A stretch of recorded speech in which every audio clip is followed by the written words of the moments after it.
نبی پاک علیہ الصلوۃ والسلام کی تبلیغ کے 3 دور ہیں۔ ایک تو حضور نے اپنے قول سے تبلیغ فرمائی ہے، وہ 40 سال کی عمر سے محبوب نے اعلان فرمایا اور تبلیغ کی، اور ایک نبی پاک صلی اللہ تعالیٰ علیہ وسلم بالواسطہ حضور کی تبلیغ ہے جو آج تک جاری ہے۔ امت کے علماء، مشائخ، مبلغین حضور کے دین کو آگے پھیلا رہے ہیں، تو دراصل یہ بھی تبلیغ رسول پاک علیہ السلام ہی کی تبلیغ۔ اور ایک حضور کی تبلیغ کا دور ہے، حضور کی پیدائش سے لے کر ولادت مبارکہ سے لے کر حضور علیہ السلام کے اعلان نبوت تک۔ اس دوران نبی پاک نے جو تبلیغ فرمائی ہے وہ اپنے کردار سے فرمائی ہے۔ عرب کا وہ معاشرہ جو بڑا میلا کچیلا گدلا ہو چکا تھا، جس کے اندر سراسر مادہ پرستی کا زور تھا، جس کے اندر لوگ انسانوں کی خرید و فروخت کرتے تھے، جس کے اندر بیٹیوں کو زندہ دفن کر دیتے تھے، جس کے اندر جو آدمی جتنا زیادہ مضبوط ہوتا تھا اتنا زیادہ لٹیرا بن جاتا تھا، اس معاشرے کے اندر رسول کریم علیہ السلام نے 40 سال گزارے، اور اس طرح گزارے کہ جو بیگانے بھی تھے وہ بھی کہا کرتے تھے یہ صادق ہیں، یہ امین ہیں۔ اور جب حضور نے اعلان نبوت کیا تو فرمایا، یہ قرآن مجید کے لفظ ہے، فرمایا فَقَدْ لَبِثْتُ فِيكُمْ عُمَرًا مِّن قَبْلِهِ أَفَلَا تَعْقِلُونَ، میں تمہارے بیچ عمر کا ایک حصہ گزار چکا ہوں، تمہیں عقل نہیں ہے، شعور نہیں ہے۔ نبی کریم علیہ السلام نے اپنے کردار کو، اپنے عمل کو اپنی نبوت کی دلیل کے طور پر بیان فرمایا۔ وہ تو حضرت حلیمہ بھی فرماتی ہیں نا، جب میں نبی کریم علیہ السلام کو اپنے گھر لے گئی تو میرا اپنا بچہ بھی دودھ پیتا تھا، 2 میرے بیٹے ہو گئے، ایک میری یہ نسبی اولاد اور حضور میری رضائی اولاد۔ تو کہتی ہیں جب میں کریم محبوب علیہ السلام کو اپنے سینے سے لگاتی تھی تو حضور میرے ایک پستان سے دودھ پیتے تھے اور دوسرا اپنے بھائی کے لیے چھوڑ دیا کرتے تھے۔ یہاں سے رسول کریم علیہ السلام نے کردار کے ذریعے تبلیغ، اور پھر اعلان نبوت سے پہلے ایک تنظیم عرب کے جوانوں پر، عرب کے سرداروں پر مشتمل بنائی گئی، جس میں نبی کریم علیہ السلام نے بڑا حصہ لیا سرکار نے، اور بڑے اہم لوگوں کو شعور حضور نے عطا فرمائے۔ وہ اس جماعت کا فیصلہ تھا کہ ہم سارے جوان، سارے بڑے لوگ ملیں گے، یہ حضور کے اعلان نبوت سے پہلے کی بات ہے، ہم بڑے لوگ ملیں گے، کسی بڑے کو کسی چھوٹے پر ظلم نہیں کرنے دیں گے، کسی آدمی کو کسی غریب کا حق نہیں کھانے دیں گے۔ حضور علیہ السلام نے نا اپنے کردار سے، اپنے عمل سے، اور آپ کا جو عمل ہوتا ہے نا وہ اصل ہوتا ہے، ایک ہوتا ہے آپ کوئی بات کرتے ہیں اور ایک ہوتا ہے کہ آپ کوئی عمل کرتے ہیں۔ آپ جب عمل کرتے ہیں تو عمل کے ذریعے بھی لوگوں تک بات پہنچتی ہے کہ دراصل آپ کا اٹھنا بیٹھنا چلنا پھرنا کیا ہے۔ میرے رسول کریم علیہ السلام کا اٹھنا بھی ایک نبی کا، بیٹھنا بھی ایک نبی کا، بات کرنا بھی ایک نبی کا، معاملات زندگی کرنا بھی ایک نبی کا، لین دین کرنا بھی ایک نبی کا۔ ایک شخص کہتے ہیں میں نے اعلان نبوت سے پہلے حضور علیہ السلام سے کچھ چیز خریدی تھی، اور میں نے عرض کیا تھا آپ یہاں تشریف رکھیں، میں پیسے لے کے آتا ہوں۔ میں 3 دن کے بعد آیا۔ دیکھو یہ بات کرنی کتنی آسان ہے، بولنی کتنی آسان ہے، پر 3 دن یہاں میرے بھائی کو کسی شخص کو 2 گھنٹے انتظار کرنا پڑ جائے تو لوگ کہتے ہیں الانتظار اشد من القتل، یہ تو قتل سے زیادہ تکلیف والا معاملہ ہے منتظر رہنا کسی کا۔ کہتے 3 دن کے بعد میں آیا تو میرے رسول کریم وہیں تشریف فرمایا، بس اتنا فرمایا یار تم نے مجھے بڑی تکلیف میں ڈال دیا، 3 دن ہو گئے یہاں رکے ہوئے۔ تو حضور نے اپنے کردار کو، اپنے عمل کو، اپنے معاملات کو سب سے پہلے اپنی نبوت کی دلیل کے طور پر پیش کیا۔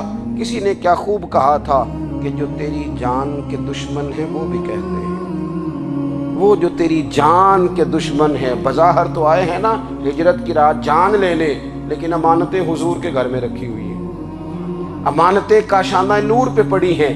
وہ جو تیری جان کے دشمن ہیں وہ بھی کہتے ہیں کہ امین تو ہے اور صداقت کی آبرو تو ہے، امین بھی تو ہے، صداقت کی آبرو تو ہے۔ تو پہلے کردار، پھر دوسری بات، اللہ تعالیٰ نے اپنے محبوب علیہ الصلوۃ والسلام کو اپنا مطلق نائب بنا کر، اپنا محبوب اعظم بنا کر، ویسے ہی سارے انسانوں کے بارے میں کہا وَإِذْ قَالَ رَبُّكَ لِلْمَلَائِكَةِ إِنِّي جَاعِلٌ فِي الْأَرْضِ خَلِيفَةً، میں زمین میں اپنا نائب بنانے والا ہوں۔ لیکن حضور علیہ السلام تو محبوب ہے نا، حضور کی نیابت تو محبوبیت کے درجے پر فائز ہے، تو رسول پاک کو رب کریم نے اس طرح کا بنا کے بھیجا کہ حضرت عبداللہ ابن رواحہ رضی اللہ تعالیٰ عنہ بیان فرماتے ہیں کہ اگر حضور کوئی معجزہ نہ بھی دکھاتے، نبی کریم علیہ السلام سے کوئی اعجاز لوگ نہ بھی دیکھتے، تو محبوب کا تو چہرہ ہی اس طرح کا تھا، لوگوں نے دیکھتے جانا تھا اور کلمہ پڑھتے جانا تھا۔ لیکن باوجود اس کے میرے رسول پاک کا اعجاز یہ ہے، کمال یہ ہے کہ حضور کبھی اشارہ کر دیں تو چاند دو ٹکڑے ہو جائے، کبھی دعا مانگ دیں تو ڈوبا ہوا سورج واپس آ جائے، کبھی محبوب گزرنے لگے تو پتھر آپ پر سلام پڑے، کبھی حضور پہاڑ پر چڑھ جائیں تو پہاڑ وجد میں آ کر جھومنے لگے، محبوب کا کبھی نماز پڑھاتے ارادہ بن جائے تو اللہ تعالیٰ قبلے کا رخ ہی تبدیل فرما دے۔ کیا خوبصورت سوچ ہے اور کیا نظریہ دیتے ہیں بریلی کے امام، فرماتے ہیں اجابت کا جوڑا عنایت کا صحرا، دلہن بن کے نکلی دعائے محمد، اور اجابت نے جھک کر گلے سے لگایا بڑی ناز سے جب دعائے محمد، دیکھو خدا کی رضا چاہتے ہیں دو عالم، خدا چاہتا ہے رضائے محمد صلی اللہ تعالی علیہ وسلم۔ اور ایک مقام پہ فرماتے ہیں نائب دست قدرت پہ لاکھوں سلام، نائب دست قدرت پہ لاکھوں سلام۔ تو اللہ تعالیٰ نے نبی پاک صلی اللہ تعالی وسلم کو جو اعجاز، پھر ایک اور بات، حضور امی ہے، دنیا میں آ کر محبوب نے کسی سے پڑھا ہی نہیں، میرے محبوب نے جتنا پڑھا ہے رب کریم سے ہی پڑھا ہے۔ الرحمن علم القرآن خلق الانسان، رحمان نے قرآن سکھایا پھر انسان بنایا۔ اللہ تبارک و تعالیٰ کی بارگاہ کرم سے حضور نے لیا، رسول کریم امی ہیں، یہ بھی حضور کی نبوت پر ایک بڑی دلیل۔ دیکھو ایک ہوتا ہے کوئی آدمی بچپن سے کسی چیز سے شغف رکھے اور جب اس کی عمر بڑی ہو جائے تو کہتے ہیں اس کا تجربہ بڑا ہو گیا ہے، یہ پہلے کوئی شعر کہتا تھا، کوئی ادبی جملہ کہتا تھا، تو اب اس کی یہ کام کرتے کرتے عمر بڑی ہو گئی ہے تو رسوخ حاصل ہو گیا۔ 40 سال کی عمر مبارک تک نبی کریم نے ایک شعر بھی نہیں کہا۔ حضور علیہ السلام نے کبھی کوئی ایسی بات، ویسے تو حضور کی ہر بات حکمت والی، لیکن جس کو عرب کے لوگ اپنے لہجے میں شاعری یا اپنے لہجے میں ادب کہتے تھے، وہ حضور نے بیان نہیں فرمایا۔ لیکن جب 40 سال کی عمر میں اعلان نبوت کیا تو پھر بڑے بڑے فصیح و بلیغ، بڑے بڑے سیانے، طفیل بن عمر کہتے ہیں کہ اس شخص کو بھی میں نے دیکھا جسے بڑا ناز تھا اپنی فصاحت اور بلاغت پر، اور جب وہ حضور کے پاس آیا اور اس نے آ کے کچھ باتیں کی تو محبوب خاموشی سے سنتے رہے، اور جب وہ چپ کر گیا تو میرے کریم نے صرف سورہ فاتحہ پڑھی۔ کبھی اٹھتا تھا، کبھی بیٹھتا تھا، کبھی غور کرتا تھا، کبھی دائیں جاتا تھا، کبھی بائیں جاتا تھا، پھر کہنے لگا بتاؤ نا کلام کس کا ہے؟ فرمایا اس رب کا، اس رب کا، اس رب کا جس کا میں رسول بن کے آیا ہوں۔ نبی کریم صلی اللہ تعالی علیہ وسلم امی ہیں، لیکن حضور نے کائنات کے رازوں سے پردے ہٹا دیے، نبی کریم نے جینے کے سلیقے بتا دیے، حضور نے ہر شخص کو اس کے مقصد حیات سے آگاہ کر دیا۔ نبی کریم علیہ السلام نے وہ فلسفہ حیات بیان کیا کہ لوگوں کو صرف جینے میں مزہ نہیں آیا، مرنے میں بھی مزہ آنے لگا۔ لوگ آگے بڑھ بڑھ کے جانیں پیش کرنے لگے، اپنی اولادیں قربان کر، جو فلسفیوں سے کھل نہ سکا اور نکتہ وروں سے حل نہ ہوا، وہ راز ایک طیبہ والے نے بتلا دیا چند اشاروں میں۔ محبوب کریم امی ہیں، لیکن حضور نے اس طرح دنیا کو سکھایا، اس طرح دنیا کو پڑھایا، اس طرح حضور نے علم کے چراغ اور دیپ روشن کیے کہ قیامت تک جسے روشنی ملے گی نا، اسے صرف دروازہ مصطفیٰ سے ملے گی، اسے رسول کریم علیہ السلام کے در دولت سے ملے۔ کچھ لوگوں نے کہا کہ اپنے پاس سے آیات بنا کے لاتے ہیں، اپنے گھر میں بیٹھ کے دعوے کر لینا تو کوئی مشکل کام نہیں نہ ہوتا، سارے لوگ ہی کر لیتے ہیں۔ بلکہ وہ ہمارے ایک بزرگ کہا کرتے تھے خیالی پلاؤ پکائیے ٹکے ہو کدے بھی کاٹ نہ پائیے، کیونکہ کون سا پیسوں کا ڈالنا ہے، زیادہ ڈالیں آپ اور زیادہ ڈالیں۔ بہت سارے لوگ ہیں آج بھی، کچھ لبرل ہیں بیچارے، کچھ دین بیزار طبقہ ہے، وہ کہتے ہیں جناب ہمیں تو جدید باتیں بتائیں، ہمیں تو نئے اسلوب کے مطابق لے کے چلے، ہمیں تو او بھائی سن، میرے نبی پاک علیہ السلام نے فرمایا میرا قرآن کبھی پرانا نہیں ہوگا، اسے پڑھ کے دیکھ، اس کی جدت کا حسن دیکھ، یہ تو کھلا ہوا باغ ہے، تو ایک دفعہ اس کے قریب آئے گا تو خوشبو ملے گی، دوسری دفعہ آئے گا تو اس سے زیادہ تازی ملے گی، ایک دفعہ پھل کھائے گا تو مزیدار ہوگا اور دوسرا کھائے گا، ہو سکتا ہے شکل ملتی جلتی ہو لیکن ذائقہ بڑا نرالا ہوگا۔ تو تو صحیح نا، جب کچھ لوگوں نے کہا یہ خود سے بنا کے آیات لاتے ہیں تو فرمایا وَإِن كُنتُمْ فِي رَيْبٍ مِّمَّا نَزَّلْنَا عَلَىٰ عَبْدِنَا فَأْتُوا بِسُورَةٍ مِّن مِّثْلِهِ، اگر تمہیں کوئی شک ہے اس میں جو ہم نے اپنے بندہ خاص میں نازل کیا ہے تو تم بھی اس جیسی ایک آیت بنا کے لاؤ۔ اور چلو چیلنج کھلا ہی دے دیا، فرما وَادْعُوا شُهَدَاءَكُم مِّن دُونِ اللَّهِ، اللہ اور اللہ والوں کو چھوڑ دو، تفسیری ترجمہ عرض کر رہا ہوں، یعنی صحابہ کو چھوڑ دو، حضور کے ماننے والوں کو چھوڑ دو، باقی ساری دنیا کے کافر اکٹھے ہو جاؤ، ایک آیت بس قرآن جیسی لے کے آؤ، ایک آیت لے کے آؤ، ان کنتم صادقین، اگر تم سچے ہو۔ جوانوں سنو،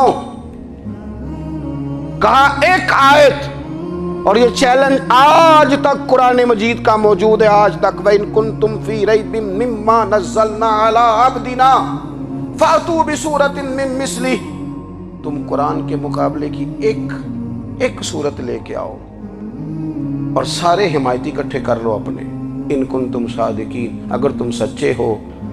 جواب تو ادھر سے آنا تھا نا، لیکن کائنات کے رب نے جواب بھی خود دیا، فرمایا فَإِن لَّمْ تَفْعَلُوا وَلَن تَفْعَلُوا، اگر تم نہ لا سکے، اور فرمایا تم لا سکتے بھی نہیں، اگر تم نہ لا سکے اور تم لا سکتے بھی، نہ خنجر اٹھے گا نہ تلوار تم سے، یہ بازو میرے آزمائے ہوئے ہیں، وَلَن تَفْعَلُوا، تم لا بھی نہیں سکتے، فَاتَّقُوا النَّارَ الَّتِي وَقُودُهَا النَّاسُ وَالْحِجَارَةُ، پھر اس آگ سے ڈر جاؤ جس کا ایندھن آدمی اور پتھر ہے، اُعِدَّتْ لِلْكَافِرِينَ، بنائی کافروں کے لیے، بنائی مومنوں کے لیے تو رب نے جنت بنائی ہے، اُعِدَّتْ لِلْكَافِرِينَ، یہ دوزخ اللہ نے کن کے لیے بنائی ہے؟ اُعِدَّتْ لِلْكَافِرِينَ کہتا ہے کافر کے لیے بنایا۔ تو اللہ تبارک و تعالیٰ نے میرے رسول پاک صلی اللہ تعالیٰ علیہ وسلم کو وہ کتاب عطا فرمائی، اور پھر حضور کی فصاحت و بلاغت، معرفت، دیکھو ایک ہوتا ہے گھنٹوں باتیں کرنا، ایک ہوتا ہے کئی والیوم پر مشتمل، کئی جلدوں پر مشتمل کتب کا لکھنا، اور ایک ہوتا ہے کسی بندے کا ایک بات کرنا اور سامنے والے کی طبیعت کو اتنا جگا دینا کہ اگلی بات فوراً ہی اس کی سمجھ میں آ جائے۔ اور حضور نہ کسی کی انا کو نہیں جگاتے تھے، ہم بعض اوقات کسی سے خطاب کرتے ہیں، بات کرتے ہیں تو سامنے والے کی انا کو جگا دیتے ہیں، ٹھیس پہنچاتے ہیں، وہ کہتا ہے چل پھر تگڑا ہو جا میں بھی آیا۔ حضور انا نہیں جگاتے تھے، میرے نبی پاک ضمیر جگاتے تھے تاکہ وہ شخص فیض حاصل کر سکے، اسے کچھ ملے۔ نبی کریم کا جو انداز تکلم ہے وہ اس طرح کا ہوتا تھا کہ انسان خود بخود کھل اٹھتا تھا کہ مطلب یہ بات ہونے کیا لگی ہے، مطلب حضور کیا فرمانے لگے۔ نبی کریم صلی اللہ تعالیٰ علیہ وسلم، ایک دن محبوب کریم نے صحابہ کے یہ حضور کی فصاحت و بلاغت دیکھے، فرمایا محبوب نے کتنا نادان ہے وہ شخص جو اپنے ماں باپ کو گالی دے۔ کھلی ہو گئی لوگوں کی آنکھیں، کان کھڑے ہو گئے کہ یا رسول اللہ کون ایسا بدبخت ہے جو ماں باپ کو گالی دے گا۔ اب جب سوالات ذہنی سطح پر پوری طور پر ابھر گئے نا، تو اب رسول کریم نے بات سمجھائی، یہ ہے فصاحت و بلاغت، تیرے آگے ہیں یوں دبے لجے فصحاء عرب کے بڑے بڑے، کوئی جان منہ میں زبان نہیں بلکہ جسم میں جان نہیں۔ یا رسول اللہ کون ایسا نالائق ہے جو ماں باپ کو گالی دے؟ اب جب ذہنی سطح یہاں تک ابھر آئی تو اب حضور نے سمجھایا، فرمایا جب تم کسی کے ماں باپ کو گالی دو گے نا تو وہ بھی تو جواب میں تمہارے ماں باپ کو دے گا نا۔ تو فی نفس ہی یہ تم نے خود ظلم کیا ہے اپنے ماں باپ پر۔ کیوں تم نے ایسا لہجہ اختیار کیا کہ جس سے سامنے والے کی انا جاگ جائے اور وہ تمہارے مقابلے میں آ کر کے کھڑا ہو جائے؟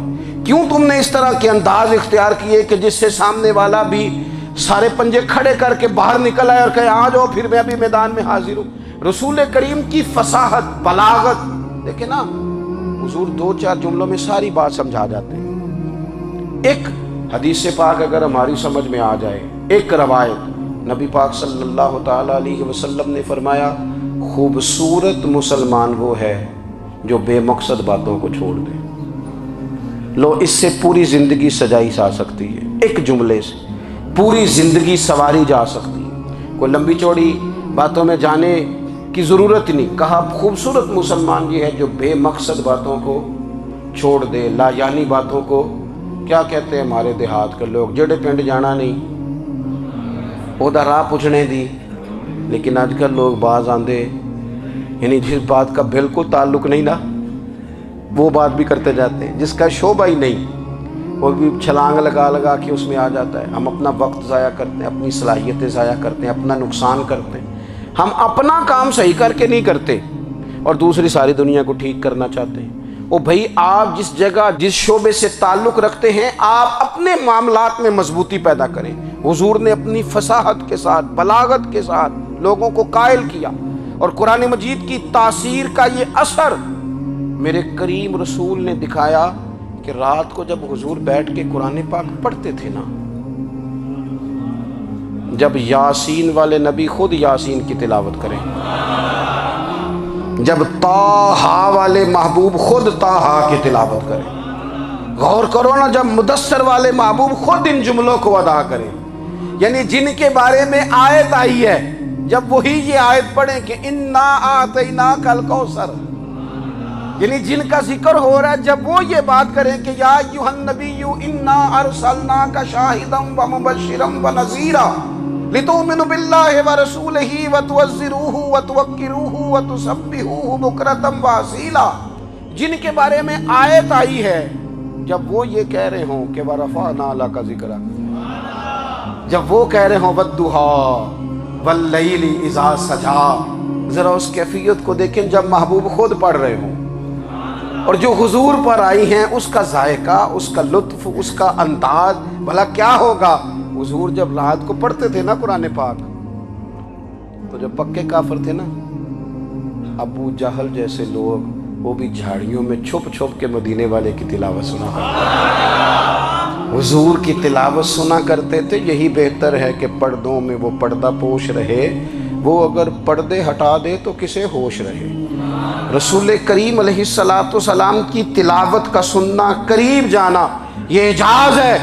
حضرت فاروق اعظم کہتے ہیں میں طبیعت کا بڑا ڈاڈا تھا، مزاج کا بڑا سخت تھا، زندگی ہمیشہ ڈٹ کر گزاری، باتوں پر کھڑا رہنا آتا تھا، پر جب میری بہن نے مجھے چند آیتیں سنائی نا تو میں تڑپ ہی گیا۔ گھروں آیا سا مار مقامنے نو، ہن مینو مار دے لے چلو، اوے متے عمر دی عمر برباد ہو جائے جتھے عمر سوار دے لے چلو۔ یہ اعجاز ہے رسول کریم صلی اللہ تعالی علیہ وسلم پر نازل ہونے والی کتاب کا۔ پھر حضور نے خبریں دی، نبی پاک نے خبریں دی، حضور نے فرمایا روم فتح ہوگا، وہ ہوا۔ نبی کریم علیہ السلام نے فرمایا شام فتح ہوگا، تو شام فتح ہوا۔ فرمایا ایران فتح ہوگا، تو ایران فتح ہوا۔ سراقہ بن مالک کہتے ایک گاؤں پر بھی مسلمانوں کی حکومت نہیں تھی، ایک گاؤں پر۔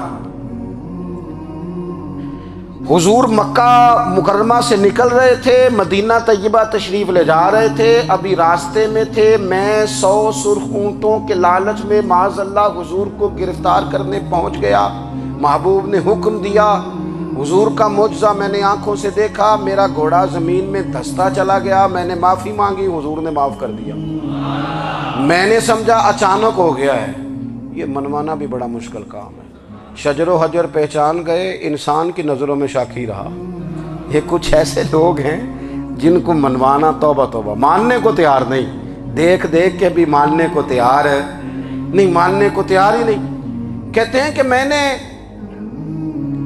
پھر چاہا آگے بڑھنا تو پھر زمین کے اندر میرے گھوڑے کے پیر دھنسنے لگے، پھر معافی مانگی۔ کریم تیرے معاف کرنے کی ادا پہ بھی قربان جائیں۔ یہ نہیں فرمایا کہ تو بار بار یوں ہی کرتا ہے، فرمایا معافی مانگتا ہے، جا میں نے معاف کیا۔ کہتے ہیں 3 دفعہ میں آگے بڑھا، 3 دفعہ حضور نے معاف کیا تو مسکرا کے فرمانے لگے تو یہاں مجھے گرفتار کرنے آیا ہے، وہ کیسر روم کا علاقہ فتح ہوگا۔ وہ کنگن جو پہنتا ہے نا ہاتھوں میں، بادشاہ کے کنگن معروف ہیں، وہ تیرے ہاتھوں میں آئیں گے۔ اللہ کرے آپ سمجھیں، یہ جو لوگ ڈری ڈری سہمی اور ہمارے بچے مایوسی کی معاذ اللہ باتیں کرتے ہیں، وہ دیکھیں حضور کس طرح کی گفتگو فرماتے ہیں۔ ابھی ایک گاؤں پر بھی اسلام کی حکومت نہیں، لیکن حضور کا خبر دینے کا انداز۔ کریم فرمانے لگے وہ کیسر روم کے جو کنگن ہوں گے وہ تیرے ہاتھوں میں آئیں گے۔ جناب سراقہ بن مالک فرماتے ہیں کہ میں مسلمان ہو گیا، حضور کا وصال ہو گیا، کنگن نہیں آئے۔ حضرت ابوبکر صدیق کا وصال ظاہری ہو گیا، کنگن نہیں آئے۔ جناب عمر کا دور آ گیا، سراقہ بوڑھے ہو گئے۔ کوئی بندہ پوچھتا نا کہ اب تو عمر ڈھل گئی ہے، زندگی کا پتہ نہیں، کہنے لگے نہیں میں نہیں جاتا، جب تک کنگن نہیں آتے اسرائیل کوئی نہیں آئیں گے، کیونکہ ساڈے نبی دی زبان ساڈے واسطے قرآن۔ جو دن کو کہہ دیا دن ہے تو دن نکل آیا، جو شب کو کہہ دیا شب ہے تو رات ہو کے رہی، اور خدا نے ان کی زبان کو وہ اختیار دیا، جو نکلی منہ سے ان کے وہ بات ہو کے رہی۔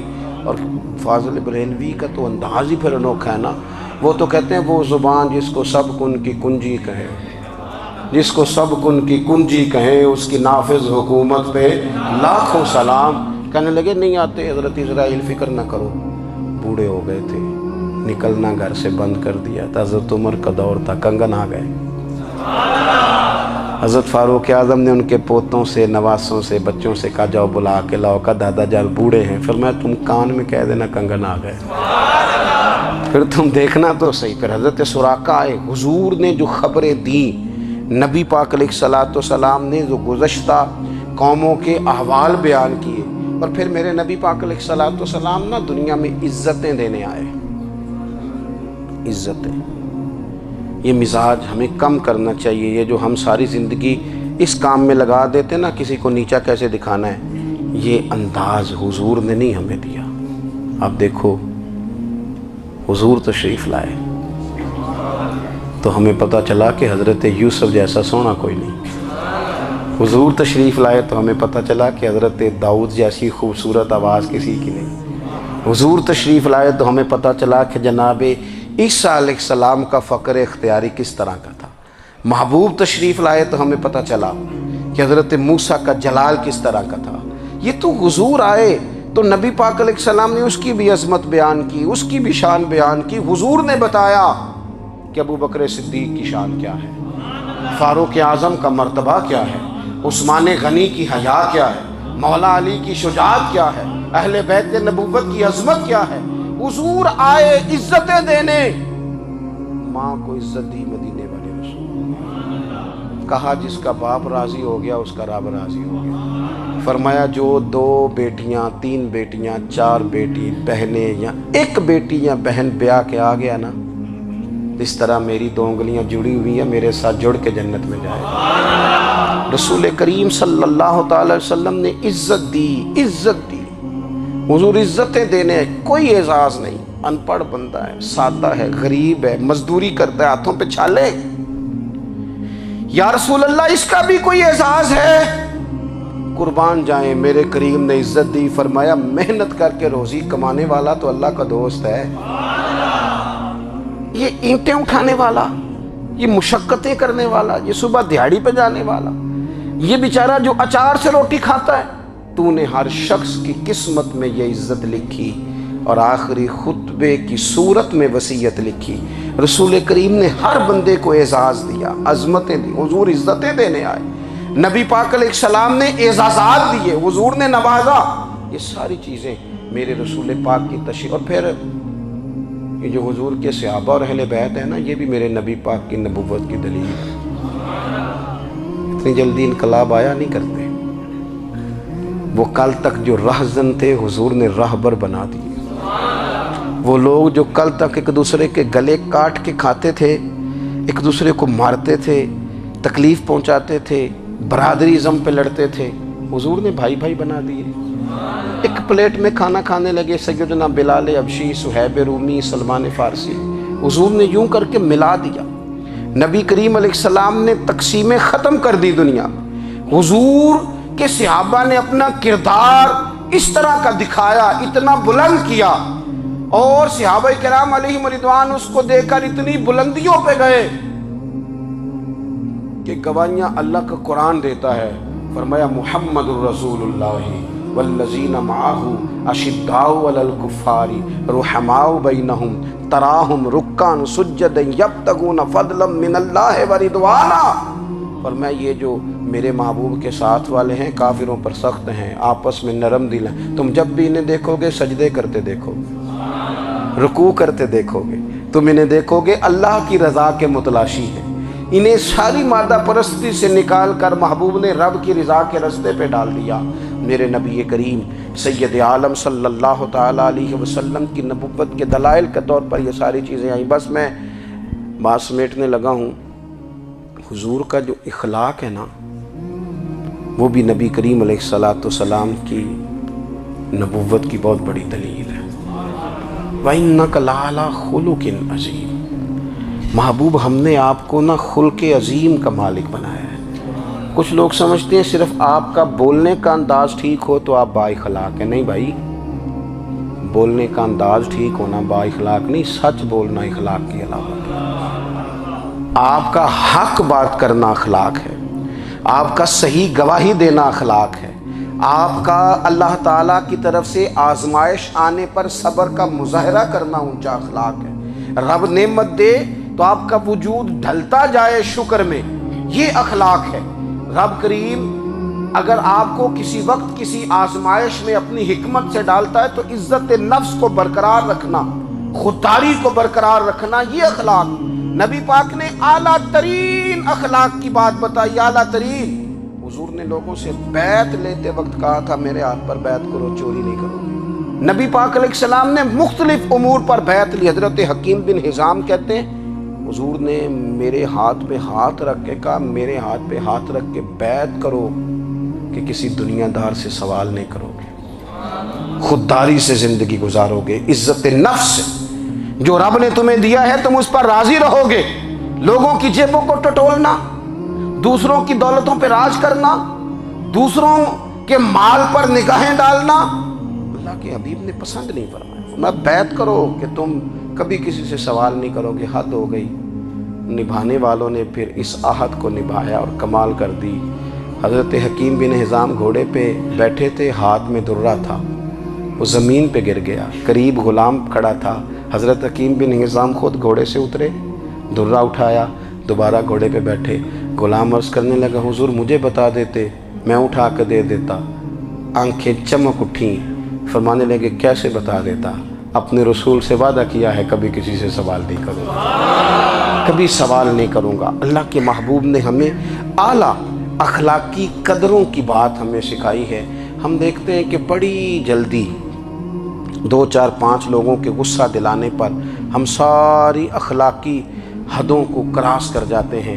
دوستو ہمارا ایک ویژن ہونا چاہیے، ہمارے ذاتی رویے بڑے معتبر ہونے چاہیے۔ لین دین کے معاملات کے اندر مسلمانوں کو بڑا صاف ستھرا ہونا چاہیے۔ ہمیں اپنی معاشی زندگی میں روزمرہ کے معاملات میں ہماری توجہات کا مرکز صرف اللہ رسول کی ذات ہونی چاہیے۔ رب کریم نے اپنی حکمت سے کسی کو کتنا دیا ہے یہ اس کی حکمت کے تقاضے ہیں۔ ہمیں اس نے جس رنگ میں جس حال میں رکھا ہے ہمیں اپنے رب کی رضا پر بہت زیادہ مطمئن ہونا چاہیے۔ اچھا پھر ایک اور بات، جن چیزوں کو ہم نے دکھ بنایا ہے نا یہ تو وہاں دکھ تھا ہی نہیں۔ مہینہ مہینہ چولہا نہیں جلا، لیکن کسی جگہ اظہار غربت ہے حضور کی اولاد پاک کا یا صحاب کا یا ازواج کا۔ مہینہ مہینہ چولہا نہیں جلا، لیکن یہ اخلاق عالیہ کا حسن دیکھو، اپنے گھر مہینہ مہینہ چولہا نہیں جلا، جو مانگنے آیا اسے جھولی بھر کے عطا فرمایا، کوئی دروازے سے خالی نہیں گیا۔ عزیز بھائی، اگر زندگی میں اخلاقی قدریں ہم اپنا لیں اور ہم تھوڑا تھوڑا کر کے اپنے آپ کو تبدیل کریں، ساری زندگی توجہ رہی کہ فلاں کیا کر رہا ہے، فلاں کیا کر رہا ہے، تھوڑا سا گردن کو جھکا کے اپنے اوپر توجہ ڈالیں، اپنے آپ کو وقت دیں۔ حضور کے اخلاق عالیہ کی روشنی میں، تعلیمات حسنہ کی روشنی میں ہم اپنے کردار و عمل پر تھوڑی توجہ دیں۔ اس وقت بہت بڑی تعداد میں امت مسلمہ ہے، اور ایسا نہیں ہے کہ دولت نہیں ہے، دولت سے بھی سرشار ہیں۔ ہمارے ہاں بڑے بڑے انجینئر ہیں، بڑے بڑے ڈاکٹر ہیں، لیکچرار ہیں، ہمارے پاس بڑے بڑے ہاسپٹل ہیں، بڑا کچھ ہے، لیکن کردار و عمل کے بادشاہ، اپنی زندگی تقوی کی روشنی میں گزارنے والے، ان لوگوں کی تعداد کم ہے۔ اگر کوئی آج بھی سارے کام نیک کرے لیکن جائیداد میں سے بیٹی کا حق رکھ جائے تو پھر اس نے کیا میلاد منایا؟ اگر آج بھی جو 2-4 لوگ بیچارے اس کے زیر دست ہیں، ملازمین ہیں، ان کے ساتھ اس کا رویہ انتہائی سخت ہو تو اس نے کیا میلاد منایا؟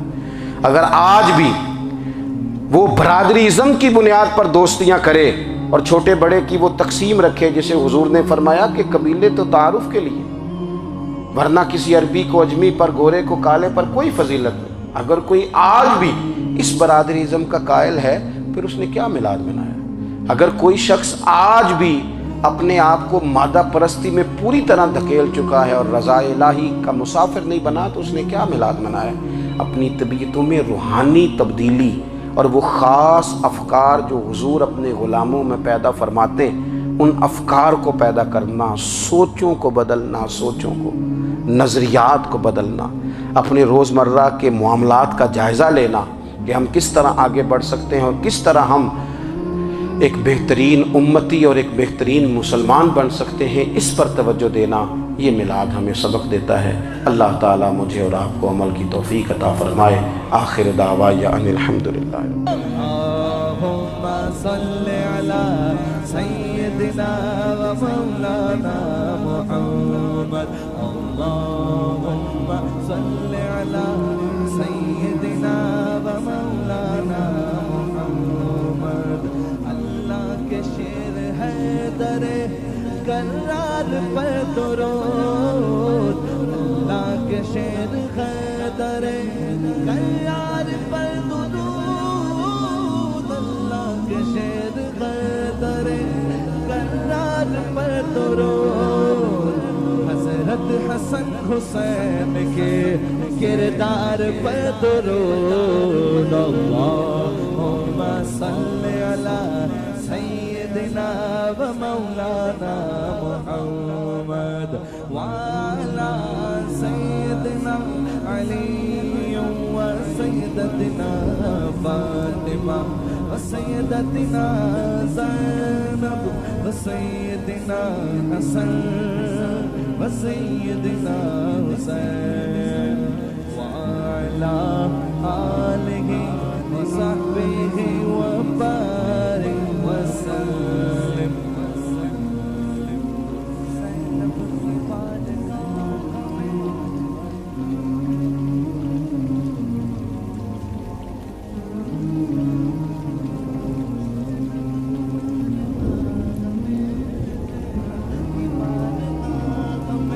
سلام نیاز ہے زینب کی بارگاہ میں، سلام نیاز ہے جو مرتضیٰ کی لاڈلی زہرا کا ناز ہے۔ اللہم صلی علی سیدنا و مولانا محمد وعلی سیدنا علی و سیدتنا فاطمہ و سیدتنا زینب و سیدنا حسن و سیدنا حسین۔